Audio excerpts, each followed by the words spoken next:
नमस्कार दोस्तों, कैसे हैं आप लोग। मैं उम्मीद करता हूं आप लोग सभी लोग सही होंगे और आपकी तैयारी भी ठीक चल रही होगी। दोस्तों, आज मैं आप लोगों के बीच में भूगोल के बारे में चर्चा करूंगा और भूगोल विषय के बारे में यह बताऊंगा कि भूगोल को कैसे पढ़ें और भूगोल आखिर है क्या, और भूगोल विषय के अंदर आपको कौन कौन से टॉपिक पढ़ने हैं। इन सभी बातों पर मैं आज चर्चा करूंगा आप लोगों को। शायद आप लोगों को ये वीडियो कुछ मदद करेगी और आप लोगों को सहायता पहुंचाएगी। तो दोस्तों, शुरू करते हैं आज भूगोल कैसे पढ़ें, भूगोल के बारे में।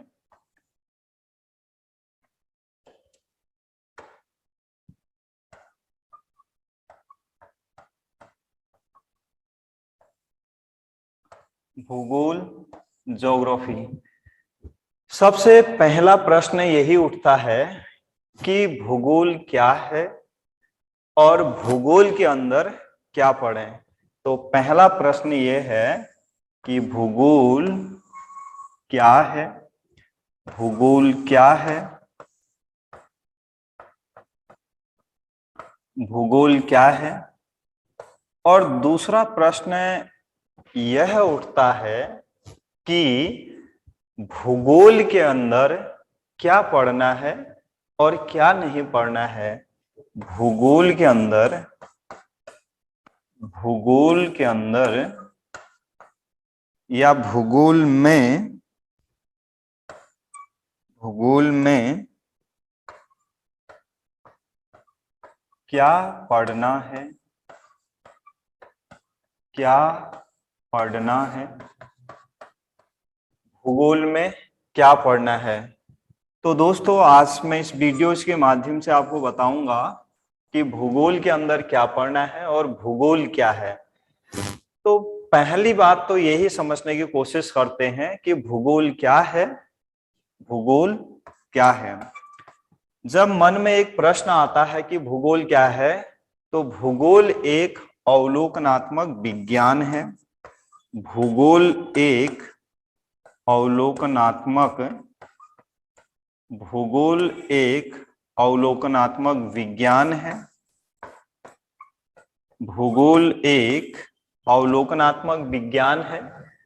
अब यहाँ पर एक विषय, एक बात ये आई कि भूगोल एक अवलोकनात्मक विज्ञान है। अवलोकनात्मक विज्ञान को बोलते हैं ऑब्जर्वेशनल साइंस बोलते हैं। ऑब्जर्वेशनल साइंस क्यों कहते हैं? क्योंकि हम भूगोल के अंदर यानी भूगोल में स्थल मंडल का अवलोकन करते हैं। भूगोल के अंदर हम एक तो स्थल मंडल का अवलोकन करते हैं, स्थल मंडल का, और भूगोल के अंदर ही हम करते हैं जलमंडल का अवलोकन, जलमंडल का, जलमंडल का अवलोकन करते हैं।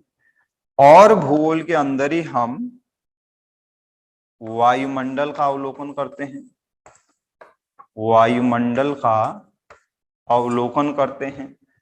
अब एक बात यह आती है कि स्थल मंडल के अंदर हम किन चीजों का अवलोकन करते हैं।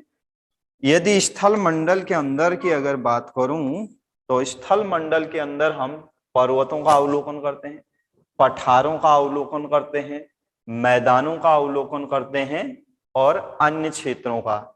यानी स्थल मंडल के अंदर हम क्या कर रहे हैं? पर्वतों का अवलोकन, पर्वतों का अवलोकन, पठारों का अवलोकन, पर्वत, पठार और मैदान आदि का अवलोकन कर रहे हैं। और साथ ही साथ हम जलमंडल के अंदर किसका अवलोकन करते हैं? जलमंडल के अंदर हम नदियों का, नदियों के साथ साथ झीलों का, झीलों का अवलोकन करते हैं और झीलों के साथ सागरों का, और सागरों के साथ साथ महासागरों का, महासागरों का अवलोकन करते हैं। और वायुमंडल के अंदर हम विभिन्न गैसों का अवलोकन करते हैं। अर्थात हम ये कह सकते हैं भूगोल एक अवलोकनात्मक विज्ञान है जिसके अंतर्गत स्थल मंडल, जल मंडल और वायुमंडल का अध्ययन करते हैं या अवलोकन करते हैं। तो दोस्तों एक बात तो ये आपको स्पष्ट हुई होगी कि भूगोल क्या है, एक अवलोकनात्मक विज्ञान है जिसके अंतर्गत हम स्थल मंडल है, जल मंडल, वायुमंडल का क्या कर रहे हैं, अध्ययन या अवलोकन कर रहे हैं। जैसे किसी पर्वत को हम क्या करते हैं, देखकर समझते हैं कि जैसे यहाँ पर पर्वत आया तो पर्वत कैसा होगा, इस आधार पर। अब हमने इस आधार पर देखा कि भाई पर्वत का आकार ऐसा है, तो इस आधार पर हम पर्वत का क्या कर रहे हैं, अवलोकन कर रहे हैं कि पर्वत एक त्रिभुजाकार आकृति में होता है जिसका आधार चौड़ा और शीर्ष नुकीला होता है। तो साथ ही साथ ऐसे ही पठारों का भी अवलोकन करते हैं, मैदानों का भी अवलोकन करते हैं। ऐसे हम जलमंडल के अंदर जाते हैं तो झीलों का, नदियों का, सागर और महासागरों का भी अवलोकन करते हैं। तो दोस्तों ये तो भूगोल की परिभाषा थी कि भूगोल क्या है, और इसमें एक बात ये भी यानी जुड़ी है कि भूगोल एक कैसा यानी विज्ञान है, अवलोकनात्मक। विज्ञान का मतलब ये होता है किसी विषय के क्रमबद्ध ज्ञान को क्या बोलते हैं, विज्ञान बोलते हैं। तो भूगोल के क्रमबद्ध ज्ञान को ही क्या बोलेंगे, हम भूगोल का अवलोकनात्मक विज्ञान बोलेंगे। अब दूसरी बात ये आती है कि भूगोल के अंदर क्या पढ़ना है। जब दोस्तों भूगोल के अंदर क्या पढ़ना है यानी प्रश्न आता है, तो भूगोल के अंदर एक जलवायु विज्ञान के बारे में पढ़ना होता है जिसे बोलते हैं क्लाइमेटोलॉजी। जलवायु विज्ञान के बारे में पढ़ना होता है जिसे बोलते हैं क्लाइमेटोलॉजी। और भूगोल के अंदर ही पढ़ना होता है भू आकृति विज्ञान जिसे बोलते हैं जियोमॉर्फोलॉजी। भू आकृति विज्ञान, भू आकृति विज्ञान के बारे में, भू आकृति विज्ञान के बारे में पढ़ते हैं। और भूगोल के अंदर ही समुद्र विज्ञान के बारे में पढ़ते हैं जिसे ओशनोग्राफी बोलते हैं, समुद्र विज्ञान के बारे में। और भूगोल के अंदर समुद्र विज्ञान के साथ साथ एक और चीज यहाँ पर आपको पढ़ना होता है जिसे बोलते हैं जीव भूगोल। जिसे क्या बोलते हैं, जीव भूगोल, बायो ज्योग्राफी जिसे बोलते हैं, जीव, जिसे बोलते हैं जीव भूगोल। जीव भूगोल के बारे में, जीव भूगोल। दोस्तों हमने सबसे पहले ये समझने की कोशिश की कि भूगोल क्या है और भूगोल के अंदर किन किन बातों को हमें पढ़ना है। तो दोस्तों भूगोल की परिभाषा के साथ हमें क्या क्या पढ़ना है भूगोल के अंदर, ये बातें आपको पता चले। और मैं आपको ये स्पष्ट करना चाहता हूं कि हम इसमें से एक एक करके समझने की कोशिश करेंगे। आपके बीच में मैं यानी नई नई इस तरीके की वीडियोस के माध्यम से आपको समझाने की कोशिश करूंगा कि जलवायु विज्ञान के अंदर क्या क्या चीजें हैं, और भूआकृति विज्ञान के अंदर क्या है, समुद्री विज्ञान के अंदर क्या क्या चीजें हैं जिन्हें हमको अपने सिलेबस और पाठ्यक्रम के अनुसार पढ़ना होता है।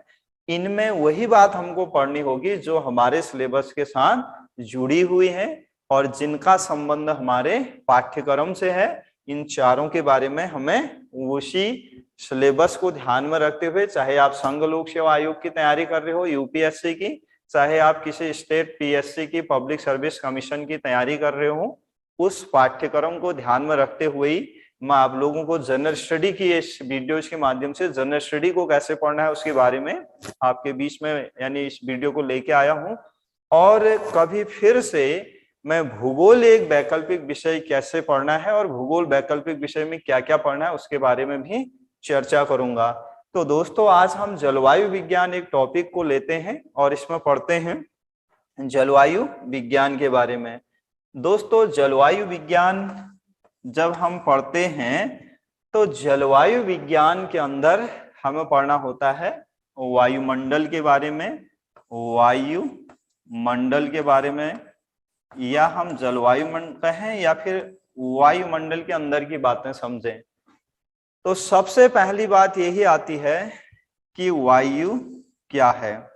तो वायु अगर क्या है, ये प्रश्न आता है, वायु क्या है, तो वायु क्या है, इस बात को हमें पढ़ना है। तो वायु क्या है, वायु क्या है। तो दोस्तों आपने पढ़ा होगा कि वायु जो है ये गैसों का समांगी मिश्रण है। गैसों का क्या है, गैसों का समांगी मिश्रण है, समांगी मिश्रण है, या मिक्सचर ऑफ गैसेज, गैसों का समांगी मिश्रण है। अब बात यह है कि गैसों का समांगी मिश्रण है, कौन कौन सी गैस हैं। अब वायुमंडल में कोई एक गैस तो है नहीं, इन गैसों के समांगी मिश्रण में कौन कौन सी गैसें हो सकती हैं। जैसे उदाहरण के लिए आपको बताऊंगा मैं कौन कौन सी गैसें हो सकती हैं इसमें, या कौन कौन सी गैसें होती हैं। इसमें जाते हैं तो आपने जब वायुमंडल के बारे में कभी पढ़ा होगा तो इसमें आपने नाइट्रोजन के बारे में पढ़ा होगा। तो वायुमंडल में सबसे ज्यादा मात्रा में यही गैस मिलेगी। ऑक्सीजन के बारे में पढ़ा होगा, ऑक्सीजन के साथ साथ ही आपने आर्गन के बारे में पढ़ा होगा, आर्गन गैस के बारे में पढ़ा होगा, और साथ ही साथ आपने ऑर्गन के साथ साथ कुछ जैसे H2O के बारे में पढ़ा होगा, हाइड्रोजन ऑक्साइड के साथ, या फिर आपने कार्बन डाइऑक्साइड के बारे में पढ़ा होगा, CO2 के बारे में पढ़ा होगा। और साथ ही साथ जो है ये जो यानी कि ये जो गैस है इसी को बोलते हैं जलवाष्प, या वाटर वेपर भी कह सकते हैं। ये एक तरीके से कैसी गैस है, अपने आप में परिवर्तनशील गैस है, जो क्या होती है, परिवर्तन होते रहती है। अब हमें जो यहाँ पर समझना है, यहाँ आपने देखा होगा एक शब्द आया है जलवायु। अब हमें यदि जलवायु को अगर समझना है तो अगर मैं आपको, यानी इसमें एक चीज और आप लोग ध्यान रखिएगा कि एक बात तो हमने ये समझी कि भाई वायुमंडल क्या है, और जब हम वायुमंडल क्या है तो इसमें एक शब्द आया है जलवायु, इसको भी आपको मैं समझाना चाह रहा हूं। तो जलवायु जो है, आप कई बार सुनते होंगे कि जलवायु परिवर्तन हो रहा है। तो जलवायु क्या है, इसे अगर हम समझें तो इससे पहले मैंने आपको समझाया वायुमंडल के कारण, वायुमंडल के कारण, वायुमंडल क्या है ये समझाया। अब दूसरी बात यह है कि वायुमंडल यदि आप समझ गए हैं, यानी वायु आया, वायु समझ गए, तो इसमें एक शब्द मंडल भी है। अब मंडल का मतलब है इन्हीं गैसों के द्वारा, इन्हीं गैसों के द्वारा, यानी ये जो सारी गैसें हैं इसमें अन्य और गैसें भी होंगे, इन गैसों के द्वारा घेरे गए क्षेत्र को ही क्या नाम दिया जाता है, ऐसे मंडल बोला जाता है, या लेयर बोला जाता है, मंडल हो जाता है। अब वायुमंडल में क्या है, ये जो वायुमंडल, आपने तीन शब्द जुड़े होते हैं जलवायु से, एक है वायुमंडल और दूसरा शब्द एक होता है मौसम। और जब आप मौसम और वायुमंडल के बारे में समझेंगे, और मौसम के साथ साथ एक और शब्द होता है जिसे बोलते हैं जलवायु, ये तीनों एक साथ कई बार पूछे भी जाते हैं जलवायु। और ऊपर मैं पहले ही आपको ये मेंशन कर चुका हूं कि जलवायु के बारे में। दोस्तों ये जो वायुमंडल है इसके बारे में हमने यहां पर समझा कि वायु का मतलब मिक्सचर ऑफ गैसेज, मंडल का मतलब इन गैसों के द्वारा घेरे गए क्षेत्र को ही बोलते हैं वायुमंडल। इस वायुमंडल में जो अल्पकालीन परिवर्तन होता है, शॉर्ट टाइम जो चेंजेज होता है वायुमंडल में, अल्पकालीन परिवर्तन जो होता है, अल्पकालीन परिवर्तन जो होता है, उस अल्पकालीन परिवर्तन को ही क्या बोलते हैं, मौसम कहते हैं।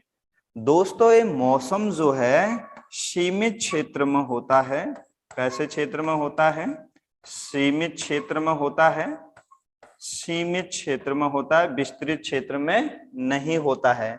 अब दूसरी बात यह है, वायुमंडल क्या है, वायु क्या है, मौसम क्या है? मौसम में जो दीर्घकालीन परिवर्तन होते हैं, long time changes of weather, that is called climate. यानी मौसम में जो लॉन्ग टाइम चेंजेस होते हैं, दीर्घकालीन, मौसम में दीर्घकालीन जो परिवर्तन होता है, उस दीर्घकालीन परिवर्तन को क्या बोलते हैं? जलवायु कहते हैं। दोस्तों ये जो जलवायु है ये विस्तृत क्षेत्र में होती है। कैसे क्षेत्र में होती है? विस्तृत क्षेत्र में होती है, वाइड एरिया में होता है। और वैश्विक लेवल पर जलवायु परिवर्तन को नियंत्रित करने के लिए कॉन्फ्रेंस ऑफ पार्टीज, हर साल इसकी मीटिंग चल रही है। तो मैं कभी बताऊंगा कॉन्फ्रेंस 1 यानी कि कॉन्फ्रेंस 1 क्या था, या कोप 1 क्या था, 2 क्या था, 3 क्या था। अभी हाल ही में 26वां कोप भी हो रहा है, तो यानी 26वां 27वां कोप तक हो चुके हैं। तो इनके बारे में एक एक करके कभी समझेंगे। फिलहाल मैंने आपको जो समझाने की यहाँ पर कोशिश करी थी कि वायुमंडल क्या है, वायु क्या है, जलवायु क्या है, मौसम क्या है, और जलवायु एक यानी कि किन किन क्षेत्रों में होता है या किस तरीके का इसका विस्तार होता है।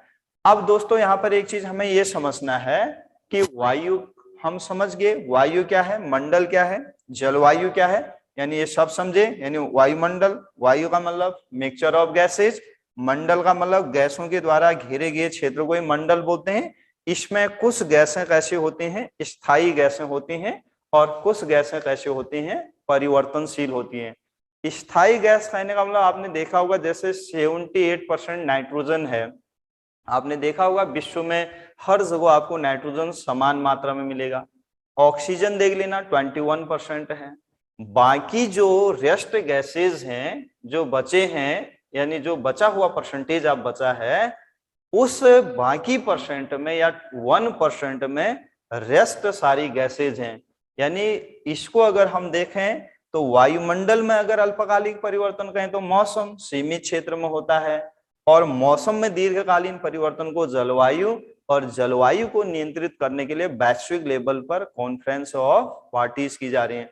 दोस्तों आज मैं आपको समझाने की कोशिश करूंगा, वायुमंडल हम समझे, जलवायु समझे, तो अब हम समझेंगे वायुमंडल की संरचना। क्योंकि हमारा जो टॉपिक है जलवायु विज्ञान के अंदर हमने पहली बात समझी कि वायुमंडल के बारे में और जलवायु के बारे में।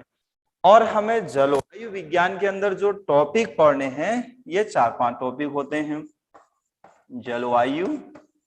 जलवायु विज्ञान के अंदर जो पढ़ना है अब हमें, वो क्या क्या पढ़ना है ये बातें आपको बताऊं, और फिर इन पर एक एक करके पार्ट 1 पार्ट 2 के माध्यम से या पार्ट 3 तक भी जा सकती हैं, तो चीजों को समझेंगे। तो सबसे पहली बात जो है जलवायु विज्ञान के अंदर है, हमें देखना है वायुमंडल की संरचना के बारे में। वायुमंडल की संरचना पढ़नी है। वायुमंडल की संरचना, वायुमंडल की संरचना, स्ट्रक्चर ऑफ एटमॉस्फेयर। एक तो वायुमंडल की संरचना पढ़ना है। दूसरा जो हमें वायुमंडलीय दाब और पवनों के बारे में पढ़ना है। वायुमंडलीय दाब, वायुमंडलीय दाब को हम एटमॉस्फेरिक प्रेशर भी कह सकते हैं। वायुमंडलीय दाब और पवनों के बारे में, पवनों के बारे में हमें पढ़ना है। वायुमंडलीय दाब और पवनों के बारे में पढ़ना है। और दोस्तों इसमें जो अगला जो बात हमें पढ़नी है, आर्द्रता एवं वर्षण के बारे में पढ़ना है। इसमें जो है आर्द्रता एवं वर्षण के बारे में,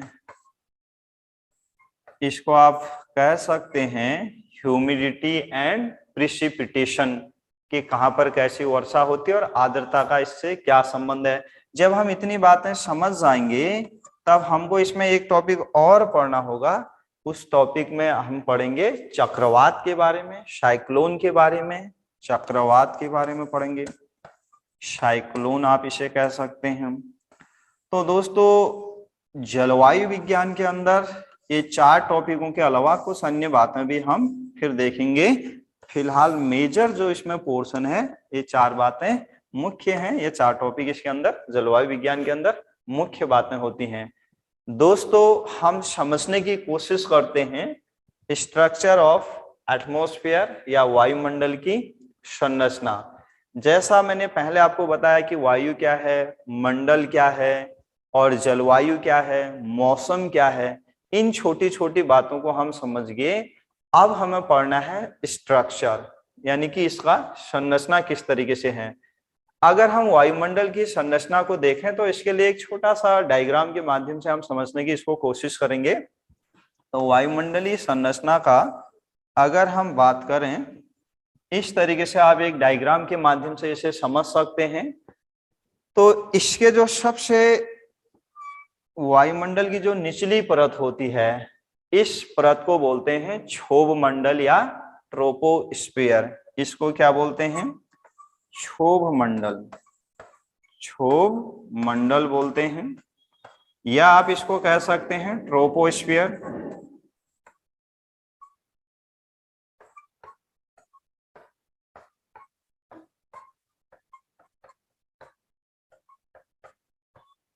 ट्रोपोस्फियर।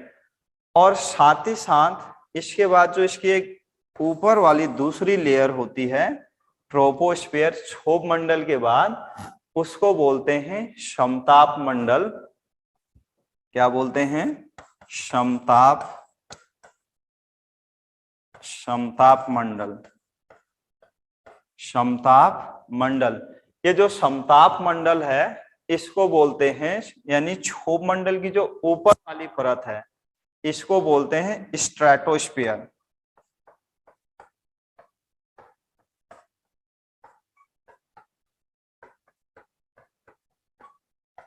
दोस्तों कई बार इनका नाम इंग्लिश में भी लिख देता है, जैसे ट्रोपोस्फियर को क्षोभ मंडल ने लिख के ट्रोपोस्फियर ही लिख देता है एग्जाम में।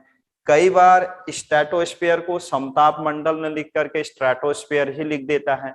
और इसके ऊपर जाएंगे तो फिर आपको एक और परत मिलेगी, वायुमंडलीय परत। इसको बोलते हैं मध्यमंडल या मेसोस्फियर। इसे क्या बोलते हैं? मध्यमंडल, मध्यमंडल, या इसे आप कह सकते हैं मेसोस्फियर।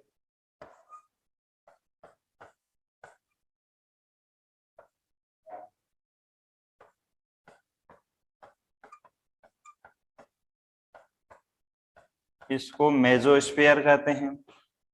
दोस्तों इसके साथ ही साथ और इससे जैसे आप ऊपर जाएंगे मध्यमंडल के, तो आपको एक और लेयर मिलेगी जिसे बोलते हैं आयन मंडल, आयनोस्फियर बोलते हैं, आयन मंडल, आयन मंडल। इसे आप कह सकते हैं आयन मंडल, आयन मंडल। और आयन मंडल को जो है इसे बोलते हैं आयनोस्फियर, यानी आयनोस्फियर, आयनोस्फियर से बोलते हैं।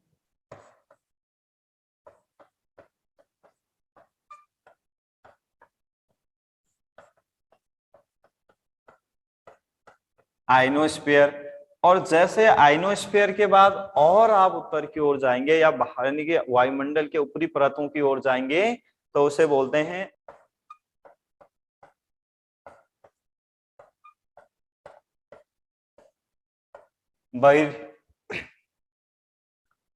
बहिर्मंडल के बारे में पढ़ना है। जब आप इतनी चीजों को पढ़ लेंगे तो इसके अंदर आपको आप एक एक के बारे में समझना है। इसकी जो हाइट अगर आप यहां से देखेंगे 18 किलोमीटर तक, इतनी इसकी हाइट मिलेगी 0 से, या 18 किलोमीटर। इससे ऊपर जाएंगे 18 से 50, और 50 से और ऊपर जाएंगे तो आपको 80 किलोमीटर की हाइट तक ये मिलेगा। और इससे और ज्यादा ऊपर जाएंगे तो 640। हाँ एक चीज ये भी ध्यान रखिएगा, इसे एक्सोस्फीयर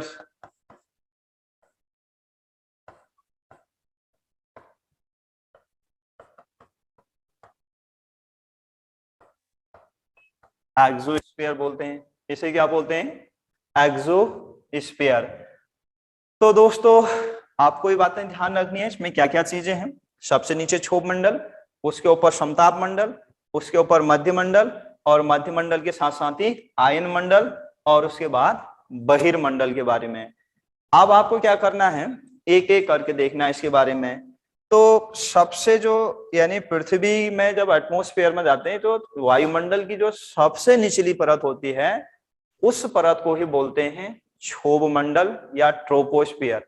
ये क्या है दोस्तों, अगर विषुवत रेखा पर देखेंगे तो ये 18 किलोमीटर ऊंचाई होती है, और ध्रुवों पर यानी 18 किलोमीटर विषुवत रेखा पर है, और ध्रुवों पर इसकी हाइट कितनी होती है? 8 किलोमीटर। इसीलिए इसको कैसा दिखाया जाता है? तिरछा दिखाया जाता है।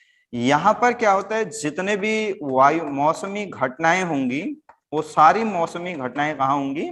इसी एटमॉस्फेयर में होती हैं। जैसे बर्फ गिरना, बिजली चमकना, और बिजली चमकना के साथ साथ ही ओले गिरना, बादल गरजना, बिजली गिरना, बर्फ गिरना, जो भी मौसम संबंधी घटनाएं होंगी वो सारी की सारी घटनाएं कहां पर होती हैं?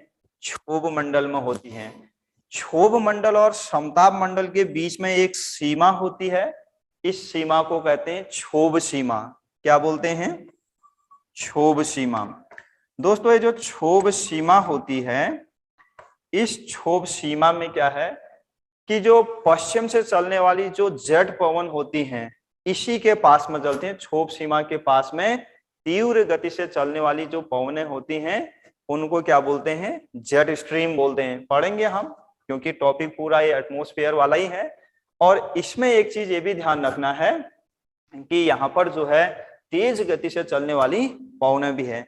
एक चीज यह है कि जैसे जैसे हम क्षोभ मंडल के ऊपर की ओर जाएंगे, अगर आप क्षोभ मंडल में 1 किलोमीटर ऊंचाई पर जाते हैं तो लगभग 6.4 डिग्री टेम्परेचर की क्या जाती है? कमी आती है, जैसे जैसे आप ऊपर की ओर जाते हैं। और ऐसे इससे जैसे ऊपर की ओर जाएंगे तो यहाँ पर आपको जैसे समताप मंडल में जाते हैं, एक समताप मंडल में आपको क्या मिलेगा? जितने भी जेटयान होते हैं, जितने भी जेटयान होते हैं, जो भी फाइटर प्लेन या जो भी जेटयान होते हैं, वो सारे के सारे जेटयान कहां पर चलेंगे? आपके समताप मंडल में। तो ध्यान रखिएगा, ये प्रश्न भी कई बार आता है कि जेटयान कहां पर चलते हैं। तो क्षोभ मंडल, वायुमंडल की सबसे निचली परत को क्षोभ मंडल। अगर समताप मंडल के बारे में आता है, क्षोभ मंडल और मध्य मंडल के बीच के परत को क्या बोलते हैं? समताप मंडल या स्ट्रेटोस्फीयर बोलते हैं। इस स्ट्रेटोस्फीयर में क्या होता है दोस्तों, एक चीज तो ये है कि 18 से 50 किलोमीटर लगभग, अलग अलग किताबों में ये किलोमीटर को कहीं कहीं पर कुछ अलग भी दिया है, मैं एनसीईआरटी में जो बातें मेंशन है उसके अकॉर्डिंग बता रहा हूँ।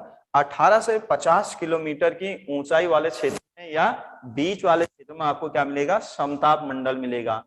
अब समताप मंडल में क्या है, यहीं पर जो है आपको ओजोन परत मिलेगी। क्या मिलेगी दोस्तों? ओजोन परत मिलेगी।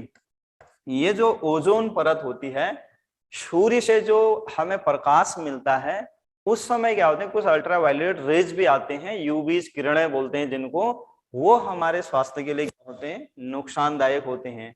ये जो ओजोन लेयर है उसको क्या करती है? रिफ्लेक्ट करती है, और पृथ्वी पर आने से उन अल्ट्रावायलेट रेज या किरणों को पृथ्वी पर आने से क्या करती है? रोकती है, जिससे हमको यानी सुरक्षा प्रदान करते हैं। इसे सुरक्षा कवच के नाम से भी जाना जाता है। दोस्तों मैं कभी आपके बीच में पूरा टॉपिक ही लेके आऊंगा एक बार कि ओजोन परत क्या है, ओजोन डिप्लीशन कैसे होता है, और ओजोन विघटनकारी पदार्थ क्या है, और ओजोन क्या है, और ओजोन संरक्षण के लिए ग्लोबल लेवल पर क्या प्रोग्राम या क्या प्रयास किए जा रहे हैं, फिर समझेंगे उसको। फिलहाल हम वायुमंडलीय संरचना के बारे में समझते हैं। तो दोस्तों इससे जैसे आप ऊपर वाली परत में जाएंगे तो उसे बोलते हैं मध्य मंडल या मेसोस्फीयर। ये क्या है, अगर मेसोस्फीयर में अगर लैंग्वेज देना है कि मेसोस्फीयर जो है समताप मंडल और आयन मंडल के बीच का जो भाग है उसी को क्या बोलते हैं? मेसोस्फीयर बोलते हैं, या इसे क्या बोलते हैं? मध्य मंडल बोलते हैं। यहाँ पर क्या होता है दोस्तों, तापमान अचानक क्या होता है? तापमान में जो है तेजी के साथ गिरावट आने शुरू हो जाती है। और इसकी 50 से लेकर 80 किलोमीटर के बीच के क्षेत्र में क्या मिलेगा आपको, मध्य मंडल मिलेगा। और 50 से 80 किलोमीटर के बाद जब आप ऊपर की ओर जाएंगे तो वहां क्या मिलेगा आपको, आयन मंडल मिलेगा। और आयन मंडल जो है 50 से यानी 80 से लेकर 640 किलोमीटर के बीच में मिलेगा। तो दोस्तों एक बात ये ध्यान रखने की जरूरत है कि आयन मंडल जो है 80 से 640 है, ये ध्यान रखिएगा, 640 किलोमीटर की ऊंचाई वाले क्षेत्र में मिलेगा। यहाँ पर जो ये आयन मंडल है, इस आयन मंडल में जो है रेडियो वेव्स यानी कि रेडियो तरंगें जो हैं, रेडियो वेव्स यहाँ पर क्या है, ऐसे करके क्या चलती हैं, रेडियो वेव्स चलती हैं। दोस्तों यहाँ पर क्या है कि विभिन्न विद्युत आवेशित कणों की जो होती है रेडियो तरंगें होती हैं। तो यहाँ पर क्या चलती हैं, रेडियो तरंगें भी चलती हैं। और सबसे बाहर जैसे आप जाएंगे तो यहाँ पर क्या होता है, एक्सोस्फीयर या इसे आप कहें बहिर्मंडल कहें। और ये बहिर्मंडल जो है 640 यानी कि किलोमीटर से भी और ऊंचाई वाले क्षेत्र में जाएंगे तो आपको क्या मिलेगा, ये 640 किलोमीटर से और हाइट वाले रेंज में जाएंगे तो आपको क्या मिलेगा, बहिर्मंडल मिलेगा। जितने भी कृत्रिम उपग्रह होते हैं जिन्हें बोलते हैं आर्टिफिशियल सैटेलाइट बोलें या उपग्रह बोलें, ये सारे के सारे कृत्रिम उपग्रह जो हैं बहिर्मंडल में ही छोड़े जाते हैं। तो दोस्तों इसमें आप प्रश्न किस तरीके से आ सकते हैं, कई बार तो यही आता है कि मौसम संबंधी घटनाएं निम्न में से किस परत में होते हैं। ये आपका प्रारंभिक परीक्षा से संबंधित इस टाइप के प्रश्न आएंगे। तो सारे कहां पर होते हैं, क्षोभ मंडल में। बिजली का गरजना क्षोभ मंडल में, वर्षा का होना क्षोभ मंडल में, ओले गिरना क्षोभ मंडल में। जितने भी मौसम से रिलेटेड घटनाएं होंगी वो सारी की सारी घटनाएं कहां पर होती हैं, क्षोभ मंडल में। और क्षोभ मंडल के ऊपर जाएंगे समताप मंडल में जटयान, और उससे ऊपर पूछेगा कि निम्न में से किस परत में यानी जटयान या वायुयान चलाए जाते हैं, तो ध्यान रखिएगा समताप मंडल में। ओजोन लेयर कहाँ पाई जाती है, यहीं पर पाई जाती है। ओजोन को कैसे मापेंगे, डॉप्सन यूनिट के माध्यम से।